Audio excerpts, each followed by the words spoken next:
শনিবার আগরতলা প্রজ্ঞা ভবনে পিতামাতার ভরণ পোষণ ও রক্ষণাবেক্ষণ বিষয় নিয়ে এক সেমিনারের আয়োজন করা হয়। পাশাপাশি সিনিয়র সিটিজেন আইনের উপর রাজ্য স্তরের কর্মশালা এবং সমাজ কল্যাণ ও সমাজ শিক্ষা দপ্তর দ্বারা আয়োজিত বিভিন্ন আইনের উপর অনলাইন পোর্টাল চালু করা হয়। উপস্থিত ছিলেন সমাজ কল্যাণ ও সমাজ শিক্ষা দপ্তরের মন্ত্রী টিঙ্কু রায় সহ দপ্তরের আধিকারিকগণ। এদিন মন্ত্রী টিঙ্কু রায় বলেন, এই সমাজের কিছু কিছু সন্তানদের কারণে বৃদ্ধাশ্রম একটি সামাজিক ব্যাধি, যা চরম শিকার বয়স্কা মা বাবা। সরকার বাধ্যতাবশত বৃদ্ধাশ্রম নামক আচ্ছাদন তৈরি করছে, কিন্তু সমাজের প্রতিটি মায়ের সন্তান বৃদ্ধা মায়েদের সুষ্ঠু সেবা এবং সুন্দর জীবনের প্রদান করা দায়িত্ব ও কর্তব্য। যখন রাজ্যে একটাও বৃদ্ধাশ্রম থাকবে না, তখনই সফল হবে এই রকম সেমিনারের আয়োজন। পাশাপাশি সিনিয়র সিটিজেন আইনের বিভিন্ন গুরুত্বপূর্ণ দিকও তিনি তুলে ধরেন। নীতি তৈরি হয়েছে 1999 সালে অটল বিহারী বাজপেয়ী গভর্নমেন্ট যখন হয়েছিল, জাতীয় নীতি সেটাতে নির্ধারণ ঘোষণা করা হয়েছিল। দীর্ঘ বছর পর আমরা সমাজ শিক্ষা সমাজ কল্যাণ দপ্তরের আধিকারিক সবাই এখানে উপস্থিত হয়ে এই বিষয়টা আলোচনা করছি। আমরা যারা উপস্থিত আছি হলে তাপসবাবু বলেছেন আমাদের থেকে শুরু করতে হবে। সত্যি অবাক লাগে, আমরা যে রাজ্যে বসবাস করি, যে দেশে বসবাস করি, এই রাজ্যেই আমরা প্রতি বছর দুর্গাপুজোর সময় বড় বড় মূর্তি তৈরি করি, মাটির মূর্তি তৈরি করে পুজো করি। ক্লাবে সমন্বিত হই, অনেক চাঁদা কালেকশন হয়, বড় বড় পুজোর মণ্ডপ তৈরি হয়, প্রতিযোগিতা হয়, লক্ষ লক্ষ টাকার প্রতিযোগিতা হয়। সেখানে কার থেকে কত বড় মূর্তি করবে, কুমারটুলির থেকে মূর্তি আসবে।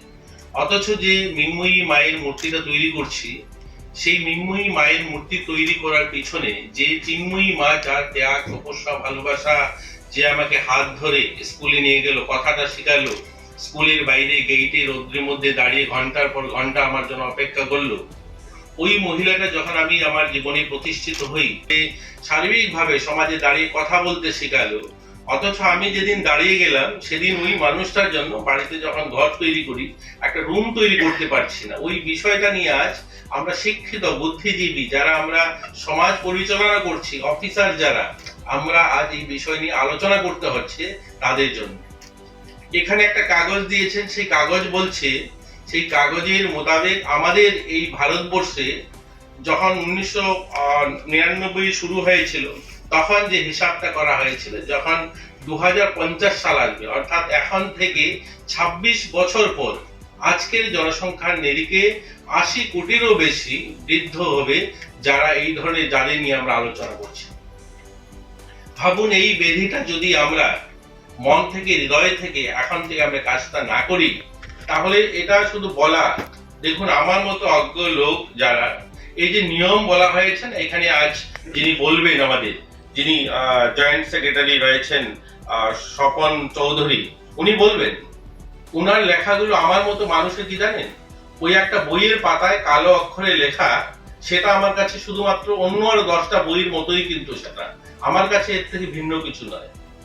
এটা ভিন্ন তখনই যখন ইমপ্লিমেন্টকারী, অর্থাৎ আপনারা যারা যখন ইমপ্লিমেন্ট করবে, তখন সেটা যথার্থ আইনে রূপান্তরিত হয়।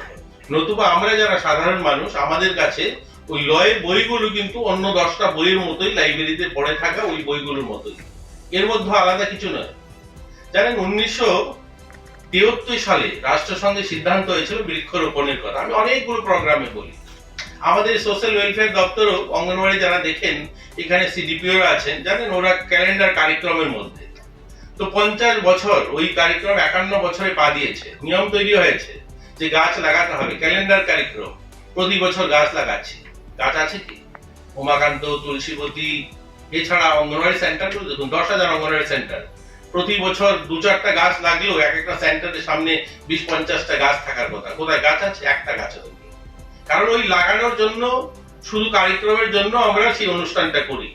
প্রত্যেক বছর ক্যালেন্ডারে রয়েছে, কার্যক্রম করতে হবে, বাজেট রয়েছে, সেটা খরচা করতে হবে এবং সেখানে কাগজে আসতে হবে যে কার্যক্রম হচ্ছে। কিন্তু দেখবেন 50 বছরের মাথায় উমাকান্তর মাঠটায় যখন যাই, 5টা গাছও তো দেখি না। প্রত্যেক বছর 10টা গাছ লাগলেও 51 বছরের মাথায় 500-র উপরে গাছ থাকার কথা ছিল।